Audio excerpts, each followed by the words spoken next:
नमस्कार, बहुत स्वागत है आपका दमदार 11 में। मैं हूं आपके साथ अंशिका पाठक। शुरुआत करेंगे बुलेटिन की भोपाल की खबर के साथ।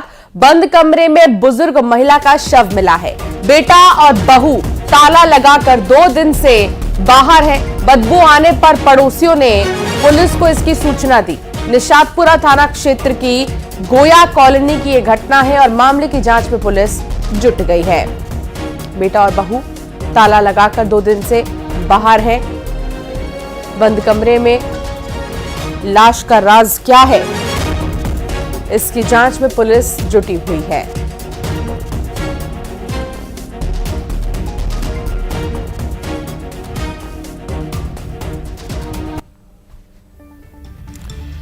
तो बंद कमरे में महिला के शव के बाद अब जांच में पुलिस जुटी है। बेटा और बहू ताला लगाकर 2 दिन से बाहर है। हालांकि कैसे ये लाश जो है यहां मिली और इससे जुड़े राज क्या हैं, यही सबसे बड़ा सवाल है। इस पर जांच लगातार जारी है। बुजुर्ग महिला, आखिर क्यों बुजुर्ग मां को ये लोग अकेले छोड़कर गए, ये भी बड़ा सवाल। महिला के शव से इलाके में सनसनी है। जब घर से बदबू आई तो ये पता चला कि यहां कोई लाश है और अब पुलिस जांच में जुटी है। वासु चौरे संवाददाता साथ जुड़ गए हैं। वासु, क्या जानकारी इस मामले में, कुछ पता चल पाया क्या? हाँ बिल्कुल, देखिए राजधानी भोपाल के निशातपुरा थाना क्षेत्र से ये बहुत ही सनसनीखेज मामला सामने आया है। यहाँ पर 2 दिन से बंद घर में एक बुजुर्ग महिला की, वृद्ध महिला की जो लाश है वो मिली है। बताया जा रहा है कि जो महिला है वो अपने बेटे और बहू के साथ इस घर में रहती थी, लेकिन 2 दिन पहले जो बेटा और बहू है वो घर में ताला लगाकर अपने बच्चों को लेकर कहीं बाहर चले गए और महिला घर में अकेली ही थी। बाहर से ताला बंद कर दिया गया और 2 दिन तक वहां पर कोई हलचल दिखाई नहीं दी। बेटे और बहू भी लौट कर नहीं आए। फिर अचानक जो पड़ोसी हैं उन्हें बदबू आने लगी और बदबू आने पर जब पड़ोसियों को संदेह हुआ तो उन्होंने इस पूरे मामले में पुलिस को सूचना दी। पुलिस ने बेटे और बहू से संपर्क करने की कोशिश की, लेकिन उनका कोई पता नहीं चला। तो फिर ताला तोड़ा गया और जब टीम अंदर पहुंची तो वहां पर जो बुजुर्ग महिला है उनका शव मिला है।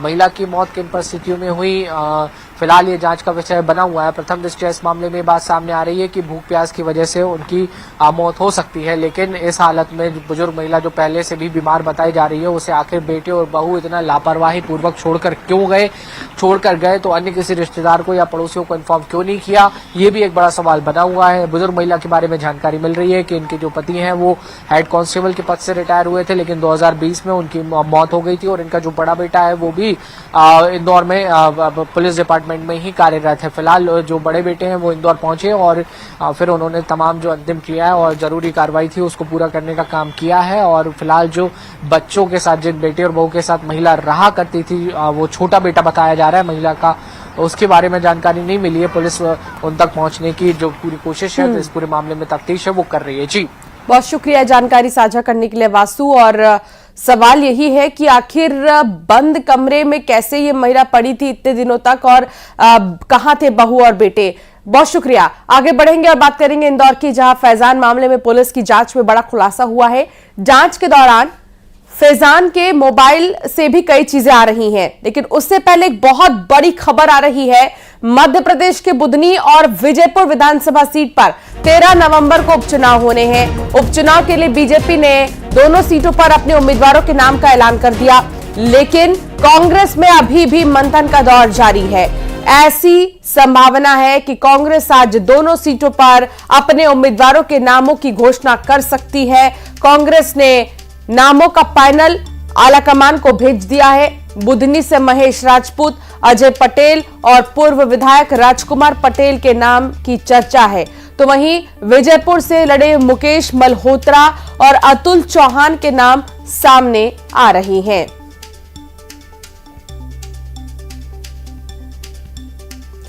वासु संवाददाता लगातार जुड़े हुए हैं। वासु, अभी कांग्रेस की तरफ से डिसाइड नहीं किया जा सका है कि हमें किस सीट से कौन से उम्मीदवार को उतारना है। हालांकि नामों की चर्चा काफी ज्यादा तेज है। आलाकमान को भी क्या भेज दिया गया है नाम? निश्चित तौर पर देखिए बीजेपी ने यहाँ तस्वीर साफ कर दी है। रमाकांत भार्गव जो पूर्व सांसद हैं उन्हें बुधनी से चुनाव मैदान में उतारा गया। रामनिवास रावत जो वन मंत्री हैं उन्हें विजयपुर से मौका दिया गया है। कांग्रेस ने दोनों ही सीटों पर अभी फिलहाल अपने प्रत्याशी जो हैं वो डिक्लेयर नहीं किए हैं और अब कांग्रेस के सामने बीजेपी की ओर से जो तस्वीर है वो साफ हो चुकी है। तो कांग्रेस इसका फायदा जरूर उठाने की कोशिश करेगी कि तमाम जातीय क्षेत्रीय सियासी समीकरणों के अनुसार प्रत्याशियों को दिया जाए। बहरहाल प्रत्याशियों के नामों के जो पैनल है वो बन चुके हैं, आला कमान को भेजे जा चुके हैं और आला कमान के अंतिम मुहर लगते ही कांग्रेस जो अपने प्रत्याशी है वो डिक्लेयर कर देगी। संभवतः आज के दिन ही कांग्रेस के जो प्रत्याशी हैं वो डिक्लेयर हो जाएंगे दोनों ही सीटों के लिए। इससे पहले लंबी रायशुमारी चली है। खासतौर पर कांग्रेस ने तय किया कि भोपाल और दिल्ली से नहीं बल्कि बुधनी और विजयपुर में ग्राउंड जीरो पर जाकर कार्यकर्ताओं से रायशुमारी करके ही प्रत्याशी दिए जाए। बहुत शुक्रिया वासु जानकारी साझा करने के लिए। तो सबकी निगाहें टिकी हुई हैं कि आधिकारिक तौर पर कांग्रेस की तरफ से नामों का ऐलान कब किया जाएगा।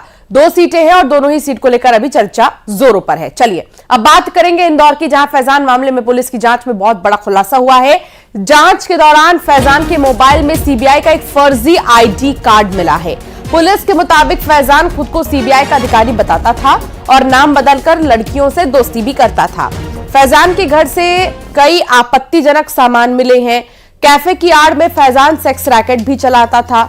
पुलिस ह्यूमन ट्रैफिकिंग एंगल से भी जांच कर रही है। आपको बता दें कि हिंदू जागरण मंच के कार्यकर्ताओं ने फैजान को 3 युवतियों के साथ पकड़ा था। तो वहीं फैजान से मिले फर्जी सीबीआई कार्ड मामले में भी एक बड़ा खुलासा हुआ। 10 नवंबर 2019 को इंदौर में ही पकड़े गए फर्जी सीबीआई अधिकारियों के पास से बरामद कार्ड के पद और एजेंट कोड एक जैसे मिले हैं।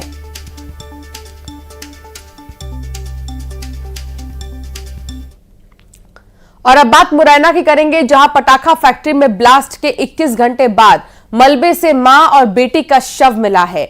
ब्लास्ट के बाद मलबे में मां और बेटी दब गई थी और करीब 21 घंटे के रेस्क्यू ऑपरेशन के बाद एसडीआरएफ की टीम ने दोनों शवों को बाहर निकाला है। तो वहीं घटना से नाराज लोगों ने रात 1 बजे कलेक्टर के बंगले का घेराव किया। एसपी ने सिलेंडर फटने से हादसा होने की बात कही थी। अब पुलिस हर एंगल से मामले की जांच कर रही है।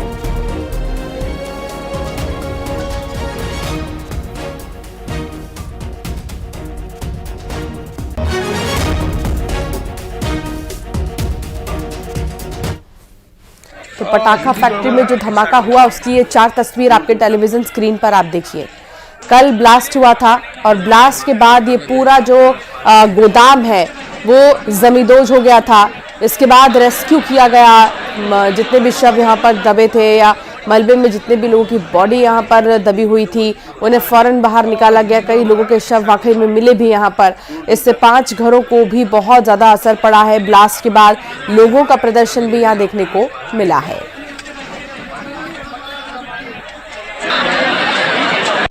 अभी रात भर से इसमें लगातार 2 जेसीबी काम कर रही थी। नगर निगम, एसडीआरएफ और पुलिस की टीम काम कर रही थी। अभी सुबह 2 शव बरामद हुए हैं जो प्रथम दृष्टया माँ बेटी के लग रहे हैं। 2 महिला सब मिले हैं। ये रवाना किया गया है।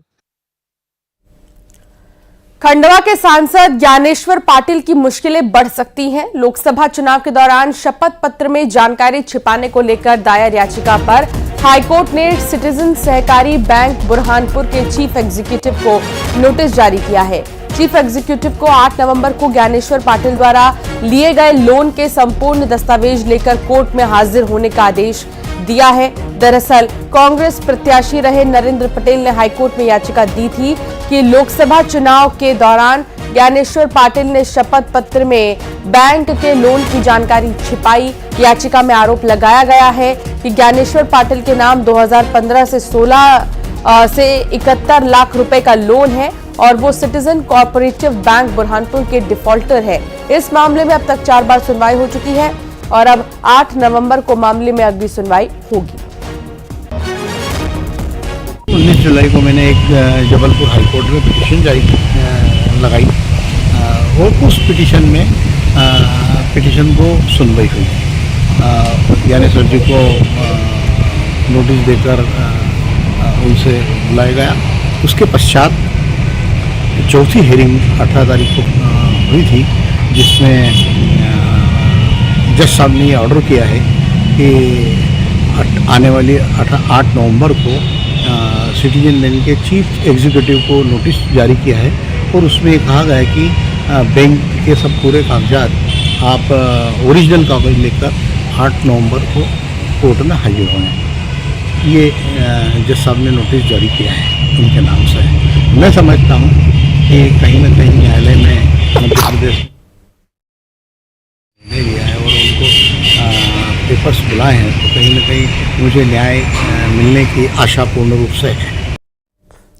मैहर में जमीनी विवाद को लेकर दो पक्षों में जमकर मारपीट हो गई है। सरकारी जमीन पर बने मकान को लेकर दो पक्षों में जमकर विवाद हुआ। दोनों पक्ष मकान को लेकर कब्जे का दावा कर रही हैं, तो वहीं पुलिस पूरे मामले की जांच कर रही है।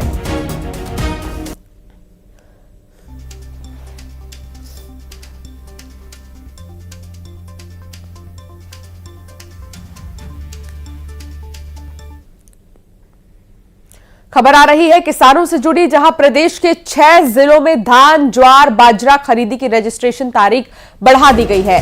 नर्मदापुरम, रीवा, सतना, सिंगरौली, दमोह, बैतूल में किसान कल तक खरीदी के लिए रजिस्ट्रेशन करा सकेंगे।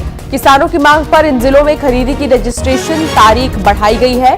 प्रदेश में अब तक 7 लाख से भी ज्यादा किसानों का रजिस्ट्रेशन हो चुका है। प्रदेश में मोटे अनाज की खरीद 22 नवंबर तक होगी और धान की खरीद 2 दिसंबर से किया जाएगा। तो 6 जिले ऐसे हैं, 6 जिलों में धान, ज्वार, बाजरा खरीदी का रजिस्ट्रेशन तारीख बढ़ा दी गई है। नर्मदापुरम, रीवा, सतना, सिंगरौली, दमोह, बैतूल में किसान कल तक खरीदी के लिए रजिस्ट्रेशन करा सकेंगे। त्योहारी सीजन में मिलावटखोरों पर एक्शन जारी है। इंदौर में खाद्य विभाग ने 1000 किलो मावा जब्त किया है। विभाग की माने तो ग्वालियर से आ रहे बस की डिग्गी में यह मावा इंदौर लाया गया। अब इसके मिलावटी होने की आशंका के चलते सैंपल लिए गए हैं। मावे के नमूनों की जांच के लिए भी भेज दिया गया है और रिपोर्ट मिलने के बाद कार्रवाई की बात सामने आ रही है। त्योहारी सीजन है और ऐसे में मिलावटखोर काफी एक्टिव हो जाते हैं। 1000 किलो मावा जब्त किया गया है। खाद्य विभाग की तरफ से ये कार्रवाई की गई है और विभाग की माने तो ग्वालियर से आ रहे बस की डिग्गी में ये मावा इंदौर लाया गया।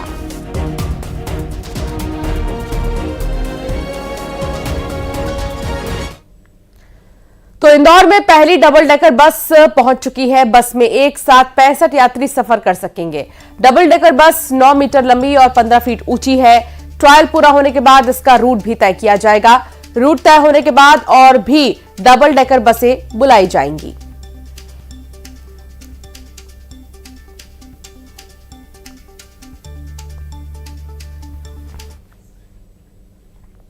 और अब खबर दिल्ली से है। रोहिणी के प्रशांत विहार इलाके में धमाके की आवाज सुनाई दी। बताया जा रहा है कि यह सीआरपीएफ का स्कूल है और उसकी दीवार पर धमाके की आवाज सुनाई दी। डीसीपी रोहिणी अमित गोयल के मुताबिक बताया गया कि एक्सपर्ट को बुलाया गया। एक्सपर्ट बता पाएंगे कि क्या चीज और कैसा धमाका है। धमाके के बाद धुएं का गुब्बार देखा गया है। दिल्ली पुलिस ने एफएसएल टीम को मौके पर बुलाया है और वो जांच के बाद क्लियर करेंगे कि पूरा मामला आखिर है क्या। हालांकि ये धमाका कैसा था और किस चीज का था, ये अब तक नहीं पता चल सका है। लगातार तमाम टीमें जुट गई हैं। राजधानी में स्कूल के पास धमाके की आवाज सुनाई दी है। दिल्ली के रोहिणी का इलाका है ये, जहां धमाका हुआ। भारी पुलिस फोर्स इस वक्त अब पहुंच चुकी है स्कूल के पास ही। जानने की कोशिश हो रही है कि ये था क्या, जिससे कि इतना ज्यादा धुआं और इतनी तेज आवाज आई।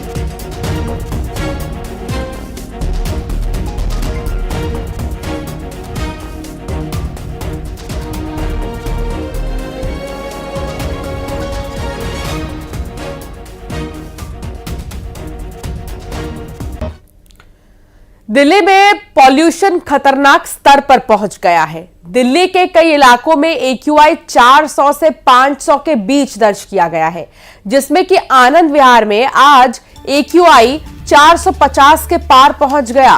तो वहीं प्रदूषण से निजात दिलाने के लिए दिल्ली सरकार की तरफ से तमाम दावे किए जा रहे हैं। दिल्ली में सरकार का एंटी डस्ट कैंपेन चलाया जा रहा है, जिसके तहत अब तक करीब 17 लाख रुपए का जुर्माना वसूला गया है। तो पॉल्यूशन किस स्तर तक है दिल्ली में, पॉल्यूशन का लेवल आप देखिए।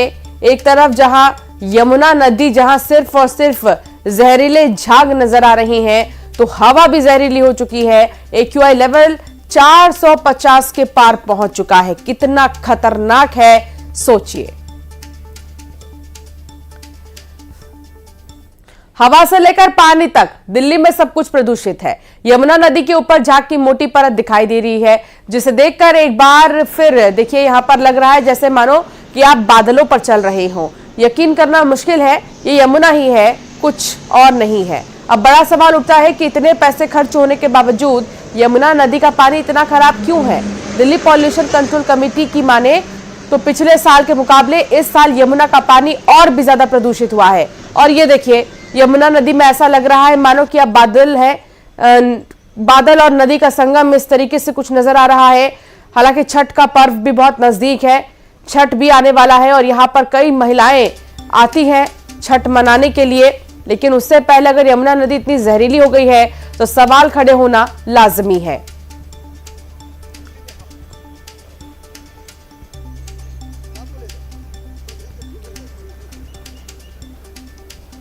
पानी से लेकर हवा तक में प्रदूषण ही प्रदूषण। पॉल्यूशन का सॉल्यूशन कब निकलेगा, सब यही पूछ रहे हैं। हवा AQI लेवल 450 के पार है, तो पानी की हालत देखिए, झाग ही झाग है। और ये झाग भले ही दिखने में बड़े सुंदर लग रहे हों, लेकिन ये जहर से कम नहीं है, बहुत ही खतरनाक, सेहत के लिए तो और भी ज्यादा। ऐसे में दम घोटू हवा के साथ साथ जहरीला पानी भी यहां पर। तमाम दावे तो किए जा रहे हैं, लेकिन उन दावों का कोई मतलब नहीं। विदिशा की भी बात करेंगे, जहां सड़क पर दो पक्षों के बीच जमकर मारपीट हो गई। बताया जा रहा है कि कार से ट्रैक्टर ट्रॉली की टक्कर के बाद विवाद हो गया है, जिसके बाद लाठी और डंडे से एक पक्ष ने दूसरे पक्ष पर हमला कर दिया। मारपीट का वीडियो सामने आया और घटना सिविल लाइन थाना क्षेत्र की है।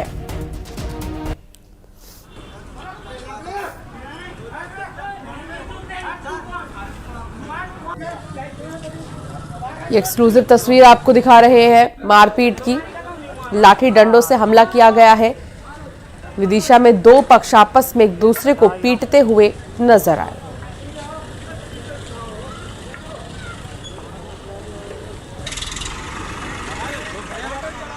दिनेश यादव संवाददाता साथ जुड़ गए हैं। दिनेश, क्या था ये मामला, क्यों आखिर मारपीट हुई? बिल्कुल, मैं आपको बता दूं, ये विदिशा के सिविल लाइन थाना क्षेत्र का ये पूरा मामला है, जहां पर बताया जा रहा है कि ये जो कार है और एक ट्रैक्टर ट्राली की यहाँ पर टक्कर होती है। उसी टक्कर के दौरान जो कार के यहाँ पर परखच्चे हो जाते हैं। इसी दौरान विवाद इतना बढ़ता है कि दोनों पक्षों के लोग जो हैं आपस में मारपीट करने लगते हैं और लाठी डंडों से यहाँ पर जमकर मारपीट की जाती है। जिस हिसाब से तस्वीरों में भी हम देख सकते हैं कि किस तरीके से यहाँ पर एक जो युवक है वो बंदूक भी यहाँ पर हाथ में दिखाई दे रहा है। तो कुल मिलाकर देखा जाता है कि विदिशा जिला मुख्यालय के पास में जो है आरोपियों के हौसले बुलंद है। लेकिन जिस तरीके से यहाँ पर पुलिस को जानकारी मिली, पुलिस मौके पर पहुंची। सिविल लाइन थाना पुलिस ने यहाँ पर दोनों पक्षों को यहाँ पर मामला दर्ज कर लिया। दोनों पक्षों को यहाँ पर लोग गिरफ्तार कर लिया है। कुछ लोग यहाँ पर अहमदपुर के निवासी बताया जा रहा है, कुछ लोग हैदरगढ़ थाना के निवासी बता रहे हैं। लेकिन अंतिका जिस हिसाब से बात की जाए, यहाँ पर लगातार ऐसी तस्वीरें सामने आ रही हैं। सोशल मीडिया पर कई वीडियो वायरल होते हैं, उसके बाद भी ऐसे बदमाश जो होते हैं वो कहीं ना कहीं बाज नहीं आती है।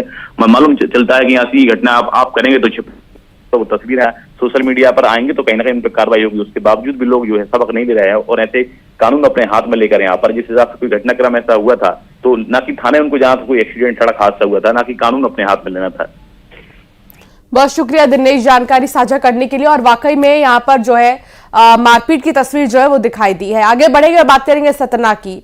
जिला अस्पताल के मैटरनिटी वार्ड इलाज के नाम पर नर्स के पैसा लेने का वीडियो सामने आया है। वीडियो में साफ नजर आ रहा है कि नर्स द्वारा गर्भवती महिला के परिजनों से इलाज के नाम पर पैसे लिए जा रहे हैं। ऑपरेशन के बाद भर्ती पीड़ितों से डिस्चार्ज पेपर और दवा के नाम पर यह वसूली हुई। शिवेंद्र बघेल संवाददाता साथ जुड़ गए। शिवेंद्र, अस्पताल में इतनी लापरवाही क्यों?